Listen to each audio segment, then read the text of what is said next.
मोहन बिशनपुर नाम के गांव में रहता था। वह रोज जंगल से सूखी लकड़ियां काट कर उसे बाजार में बेचा करता। उसे बेचकर उससे जो आमदनी होता उसी से उसका घर चलता। एक दिन की बात है, मोहन जंगल में सूखी लकड़ियां काटने के लिए जाता है। उसने देखा एक पेड़ पूरी तरह से सूख गया है। उस पेड़ की सारी लकड़ी सूख गया है। उसे देखकर मोहन बोलता है, ये तो पूरा का पूरा पेड़ ही सूखा है। आज तो बहुत जल्दी ही लकड़ियाँ मिल गई।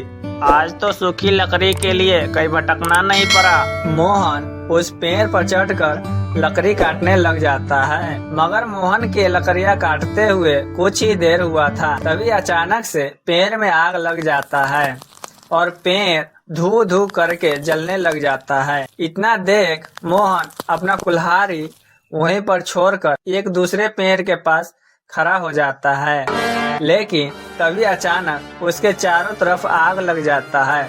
वो आग के बीच में फंसकर मदद के लिए चिल्लाने लग जाता है, अरे बचाओ बचाओ, अरे मुझे कोई तो बचाओ, अरे भाई कोई मुझे इस आग से बचाओ, मैं इस आग के बीच फंस गया हूँ, मुझे बचाओ कोई। ऐसे ही मोहन बचाओ बचाओ करके चिल्लाने लगता है। तभी अचानक से बादलों में गरज उठती है और बारिश होने लगती है। तभी बारिश के कारण आग धीरे धीरे बुझने लगती है। अरे ये तो भगवान की कृपा हो गई, जो आग बुझाने के लिए बारिश हो गई, जिससे मेरी जान बच गई। ये कैसा चमत्कार है, मैंने तो ऐसा चमत्कार कभी नहीं देखा। मोहन हैरान होकर ये शब्द कह ही रहा था, तभी वहाँ पर एक खौफनाक चुड़ैल आ जाती है।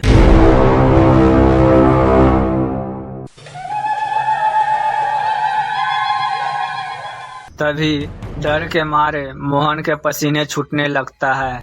कौन हो तुम, कौन हो तुम, मुझसे क्या चाहती हो? मैं चुड़ैल हूँ, चुड़ैल। मैं इस जंगल की महारानी चुड़ैल हूँ।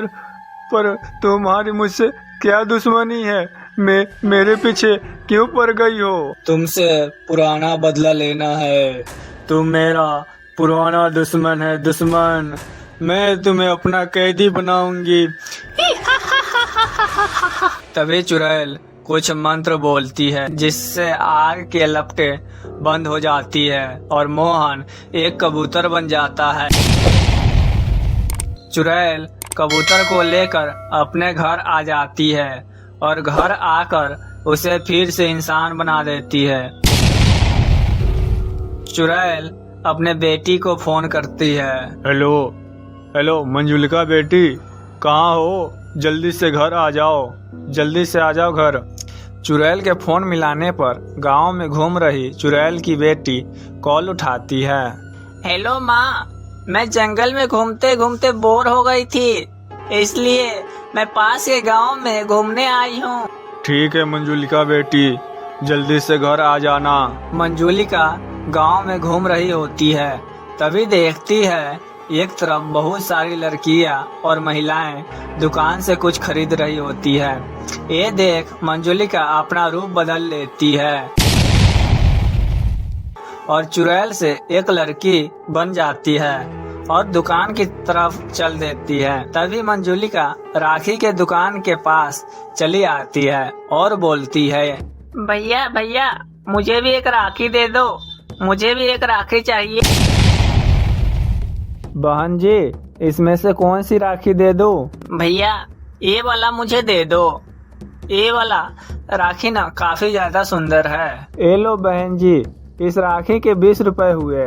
मंजुलिका राखी लेकर अपने घर की तरफ चल देती है और रास्ते में यह सोच रही थी, काश मैं भी इंसान रहती तो अपने भाई के साथ राखी के त्योहार मनाती और अपने भाई के कलाइयों पर राखी बांधती।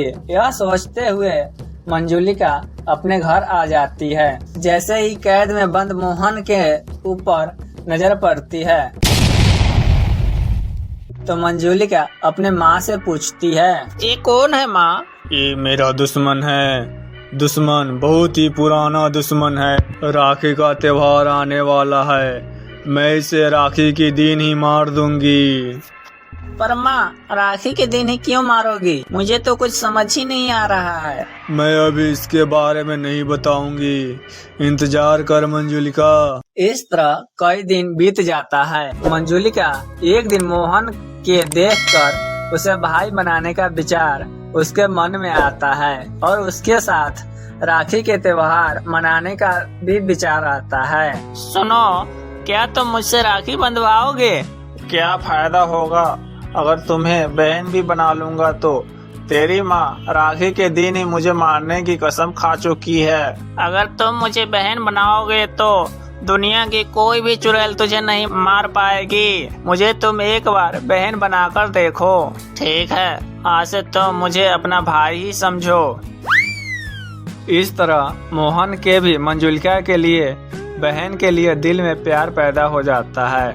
देखते ही देखते राखी के दिन भी आ जाते हैं।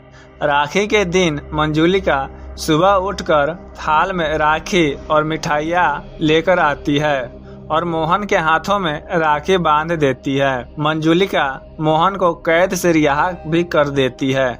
उस वक्त चुड़ैल की बेटी मंजुलिका मोहन को एकदम सगी बहन जैसी लगती है। बहन, अगर जिंदा रहा तो तुम्हें कभी नहीं भूलूंगा। तुम्हें अपनी छोटी बहन जैसा ही समझूंगा। भाई, अब देर मत करो और जल्दी से निकल जाओ, नहीं तो मेरी माँ आ जाएगी। तभी यह सब चुड़ैल देख लेती है। यह सब देखकर चुड़ैल के अंदर अपने बेटे का प्यार मोहन के अंदर नजर आता है। मैं तुम्हें अपनी कैद से आजाद करती हूँ। तुम्हारा और मंजुलिका के भाई बहन का प्यार देखकर मेरी भी दुश्मनी भूल गई हूँ। मैं तुम्हें अपने कैद से आजाद करती हूँ। मंजुलिका और उसकी माँ चुड़ैल मोहन को माफ कर देती है और अपने कैद से मोहन को रिहा कर देती है।